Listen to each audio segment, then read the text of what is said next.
Bom, a minha intenção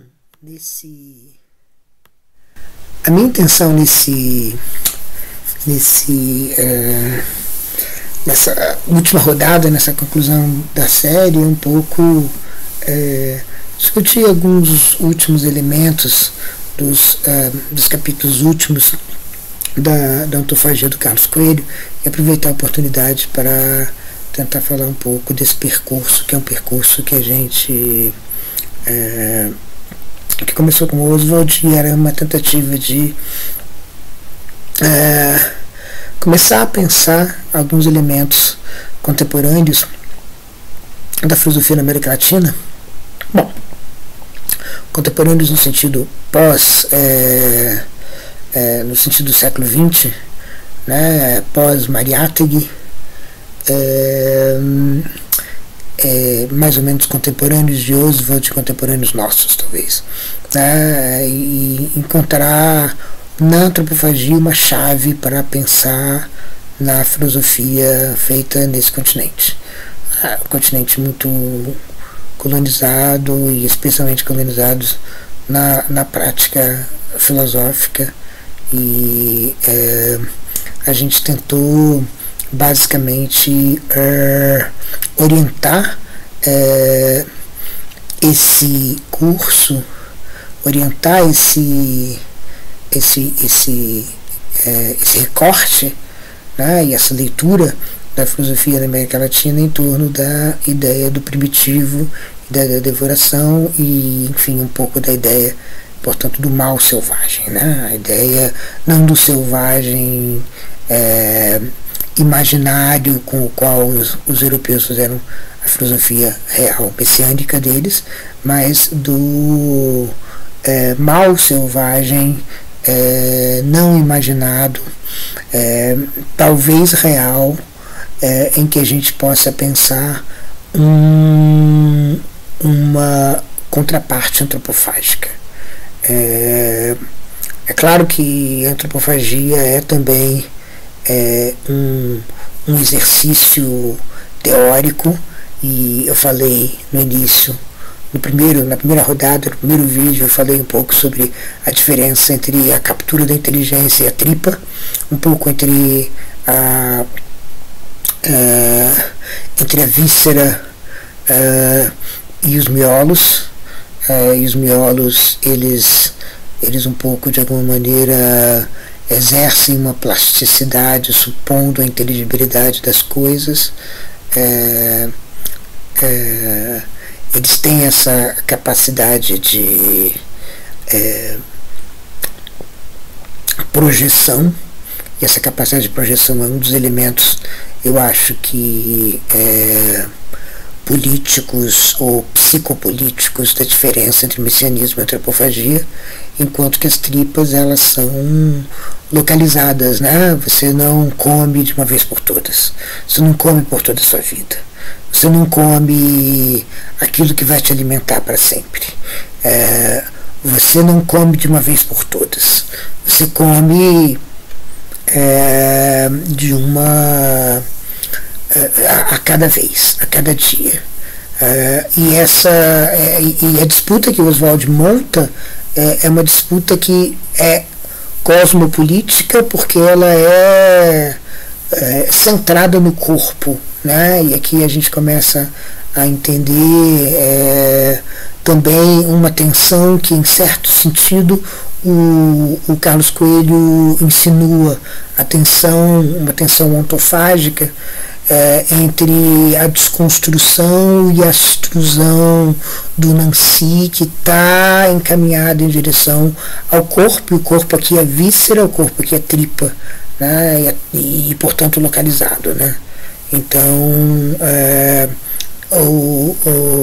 a refeição não é universal, né? A refeição é singular, ela é situada, ela é circunstanciada, ela está dentro de uma circunscrição, e ela tem a ver com tudo que acontece dentro do corpo, inclusive o que o corpo pensa. Então a ideia é se localizar numa antropofagia, se localizar no messianismo, a ideia desse contraste seria se localizar a partir do cérebro, se localizar a partir da tripa. Ou ainda se localizar a partir de um mapa, ou se localizar a partir de um ponto de vista, de uma perspectiva, se localizar através de um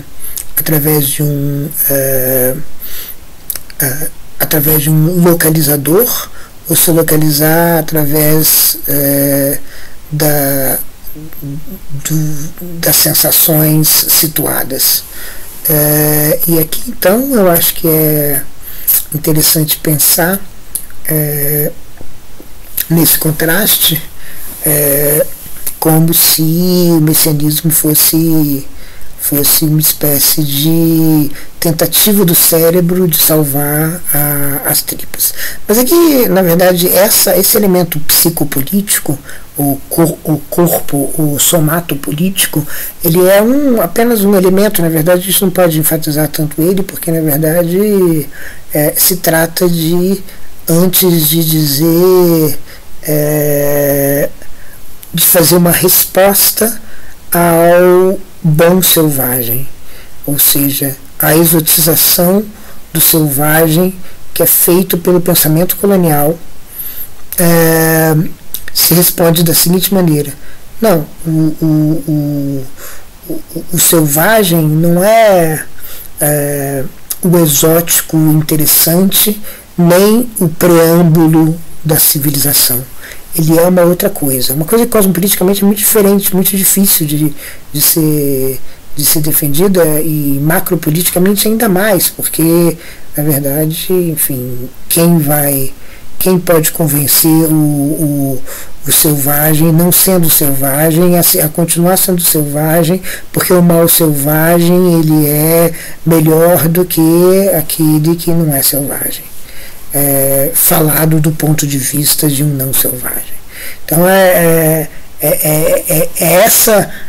talvez essa a grande dificuldade, a grande aporia do pensamento latino-americano, que procura ser fiel a uma Abiyala, digamos, anterior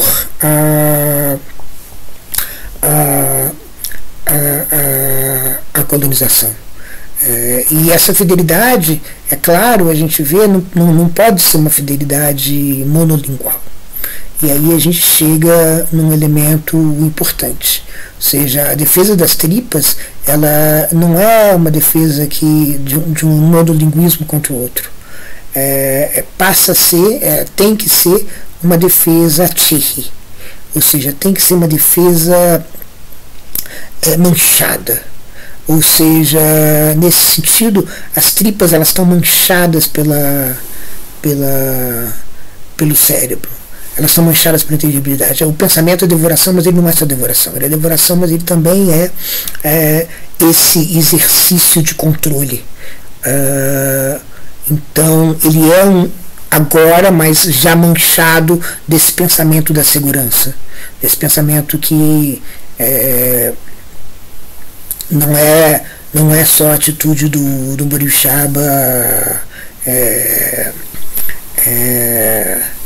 eu agora então sou uma onça, tá gostoso, não me amole, não amole, tá gostoso, não me amole, é gostoso, não me amole, eu sou uma onça. Não é só isso, é que esse Burixaba ele tá de alguma maneira perdido, né? Então o que a gente tem que entender é um tirri, né? É um híbrido que vai poder ser poliglota o suficiente para poder falar a linguagem da transição, e poder falar e poder passar de poder falar, portanto, de uma devoração, mas ao mesmo tempo poder saber que isso está manchado com uma preocupação no futuro. Então é esse pensamento, e eu não sei se aqui você tem aqui um projeto emancipatório, porque o projeto emancipatório, que é um projeto do antropófago, ele, que já é um projeto, como a gente viu, manchado, né, porque você tem primitivo tecnicizado, né, é como se a técnica manchasse, talvez a gente pudesse dizer, o primitivo, e manchasse, portanto, o Moribixaba, dizendo, olha, na verdade tudo bem, não é mole, é gostoso, mas você tem aqui uma máquina que vai produzir alimento para você com com os melhores sabores possíveis. Isso também vai, de alguma maneira, sensibilizar o Moribixaba hoje. Então, a emancipação aqui não é a emancipação no sentido de simplesmente da descolonização, mas é pensar para além da colonização, no sentido de pensar em duas ou mais tonalidades, em duas ou mais glossas, em duas ou mais línguas, né? E aí isso significa que o que se pensa numa língua se volta para uma outra língua. Ou seja, você pode pensar no messianismo como projeto político, entendendo que Oswald não pode mais ser entendido senão a partir de tudo que a gente já pensou sobre os ameríndios nos últimos anos, em particular a ideia guarani, segundo Clastre, de uma sociedade contra o Estado, né, que não é simplesmente uma sociedade sem Estado, não é uma sociedade que vai acabar com o Estado, mas uma sociedade que vai lutar para manter essa condição de não ter Estado. E aqui é interessante que o Tibli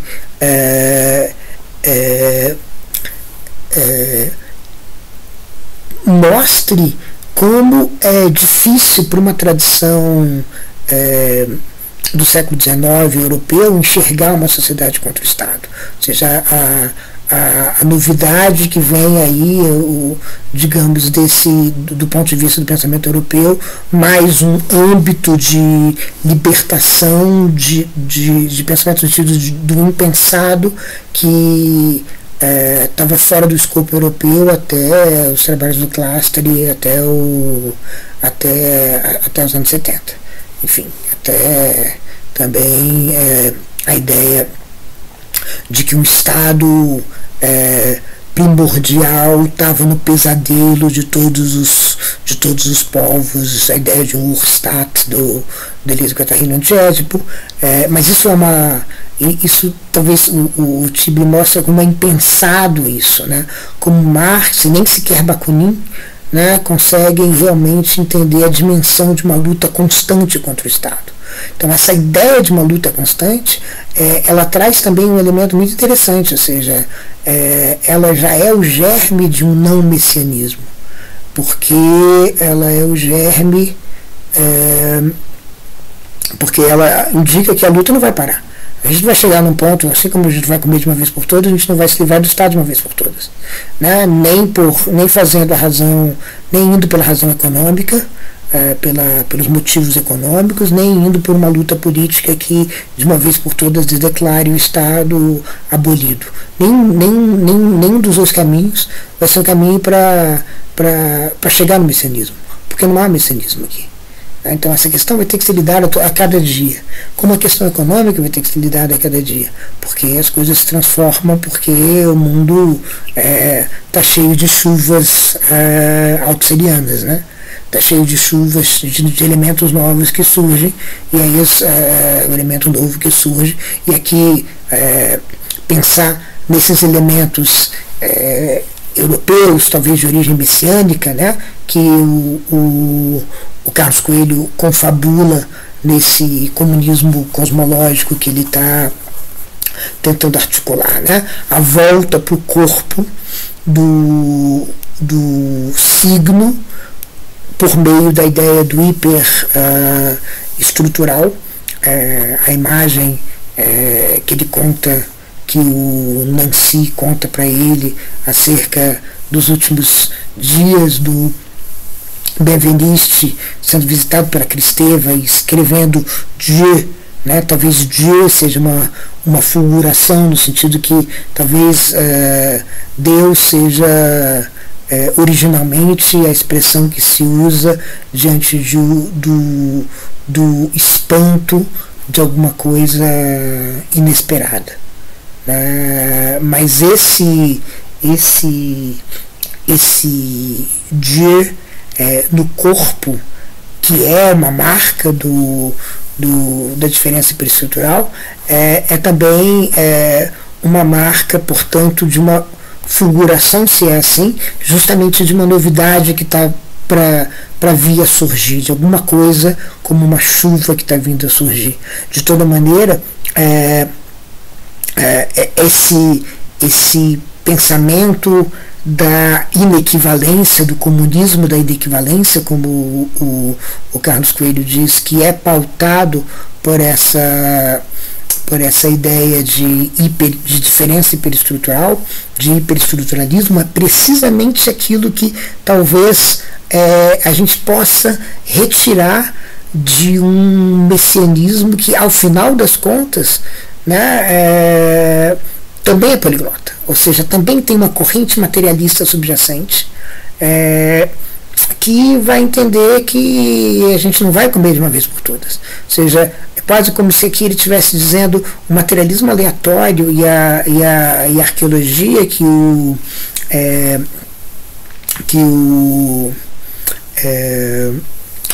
Althusser vai fazer é quase uma espécie de introdução de uma segunda glossa no pensamento,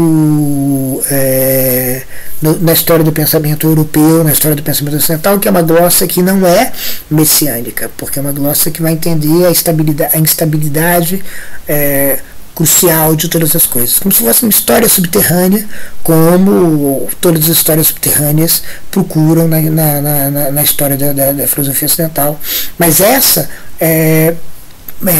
parece estar sendo invocada aqui pelo Carlos Coelho, como, enfim, o materialismo do encontro, como justamente alguma coisa que tem a ver com a floresta, né? Tem a ver com justamente aquilo que não pode ser o prato garantido de comida, né? Porque o mais próximo de comer de uma vez por todas que a gente tem é o dinheiro, né? Então você diz assim, então eu contrato aqui os serviços de alguém, né? Equivalência geral, eu contrato os serviços de alguém para me trazer comida todos os dias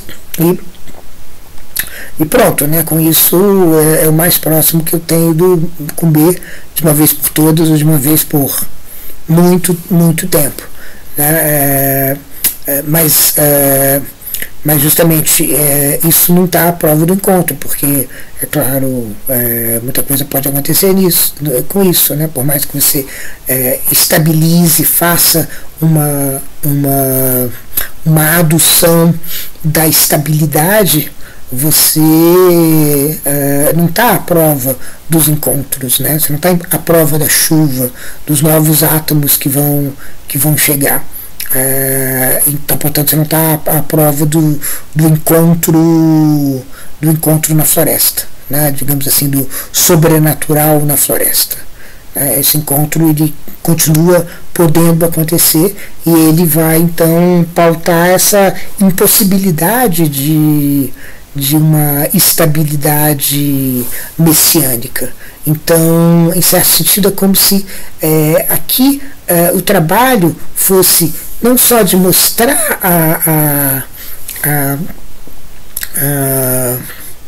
o combate econômico entre a economia messiânica e a economia antropofágica,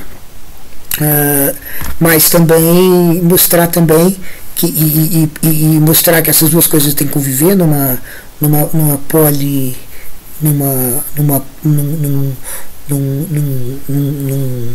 em duas linguagens híbridas, como mostrar que também o pensamento messiânico tem uma subcorrente, né? E tem uma subcorrente que ela pode ser uma aliada da repercussão e da ressonância digamos, antropofágica no híbrido, que é o que só pode ser o pensamento latino-americano, ou seja, o continente manchado, um continente de lutas, um continente de fricção, que pode alocar também, digamos assim, as subversões messiânicas, como materialismo aleatório, que se transforma no materialismo mágico, componente da ontofagia, componente de um comunismo cosmológico. Então aqui justamente aonde a ontofagia é menos uma tentativa de pensar mais profundamente o selvagem, o mal selvagem que contrasta com o messiânico, e melhor e mais uma espécie de encontro com uma corrente subterrânea da história do messianismo. Eu estava dizendo que esse conflito é um conflito econômico, e esse conflito econômico talvez tenha a ver com o contraste que o Carlos Coelho faz entre a equivalência e a inequivalência, né? A inequivalência, a equivalência geral, que é a economia que tenta se proteger dessa chuva, a economia guarda-chuva, que tenta se proteger do excesso constante, né? Que a gente pode entender assim, né? Nos termos da economia geral de Bataille, mas tenta se proteger disso justamente garantindo uma estabilidade de alguma maneira, que não é uma garantia completa, mas é justamente a questão do acúmulo e do excedente simular o excesso, né? Que é toda a questão do capitalismo simular a esquizofrenia, para Deleuze e Guattari. Bom, então, aí você tem essa economia contra a economia que seguramente já está manchada, mas uma economia que não é uma economia do acúmulo, né? Não é uma economia do guarda-chuva, é uma economia como eu estava dizendo, do come e depois eu vou ver. Não é uma economia da segurança, é uma economia do cuidado. O que eu vou comer vai depender do encontro. Meu corpo é dependente dos encontros. Portanto, meu corpo não vai ser salvo. Não tem nada para ser salvo, porque persistir debaixo da chuva. E persistir, portanto, persistir à mercê dos encontros. Então, a gente pode conviver numa espécie de economia mista, né, com a economia do acúmulo, mas aqui a gente tem, entre outras coisas, um conflito entre uma economia que pode ser caracterizada como a economia messiânica, da salvação, do acúmulo, do excedente simulando o excesso, e de um lado, e a economia do dispêndio do outro, a economia do gasto do outro, que é uma economia que também é uma economia uma economia possível no sentido de alguma coisa a fazer com excesso, mas que justamente não projeta o futuro a partir desse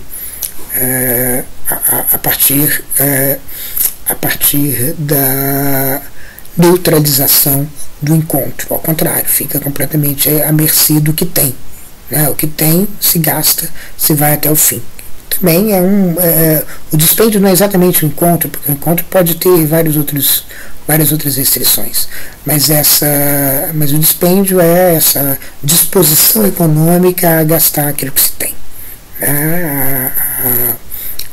E aí a consequência disso é que nada é acumulado, né? Então esse debate econômico, ele quase parece não ter possibilidade de uma mistura, de uma mancha, mas sim ele tem, né? Porque a a gente vive numa economia que não é só uma economia do acúmulo, né? E aqui pensar nisso significa ter a antropofagia e ter o messianismo, né? Ter a antropofagia em como ela ter a antropofagia Thierry e ter ao mesmo tempo o messianismo, as subcorrentes messiânicas.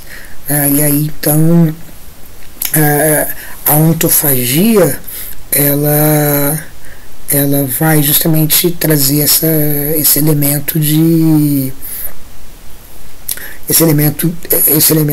dessa espécie de subterrâneo materialista do messianismo, que é entendida como um materialismo mágico, né?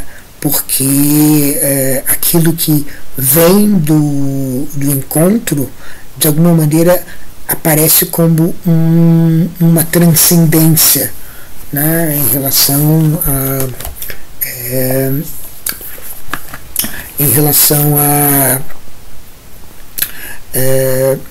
uma transcendência em relação ao que há, né? Então essa transcendência ela vai ser justamente essa possibilidade de uma inversão do platonismo pela diferença estrutural. Não uma inversão do platonismo, portanto, digamos que ainda está no pensamento metafísico, portanto, a gente pode dizer na marca típica do pensamento messiânico, mas justamente ele tenta trazer o Carlos que ele tenta trazer no materialismo mágico justamente esse elemento do outro como construtor, como instrutor, como alguma coisa que adiciona alguma coisa, agrega alguma coisa, junta alguma coisa para produzir a diferença onde ele vai encontrar o materialismo do encontro, onde ele vai querer ver o materialismo do encontro. Então essa transcendência, ele tem uma citação em que ele diz um pouco sobre essa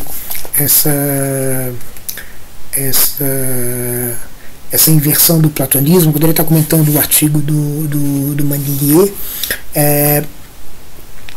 e ele diz, ele tem uma citação do Nancy em que ele diz que essa imanência e suas confusões devem ser consideradas como degradação ou degeneração de nossas transcendências passadas. Então é como se tivesse um processo de imanentização dos encontros passados, os encontros que são esses momentos mágicos de agregação, de extrusão, etc. Então é como se tivesse uma batalha, e aqui o livro termina com uma espécie de exortação aqui a esse comunismo de inequivalências, uma exortação a que se considere os pequenos outros, etc.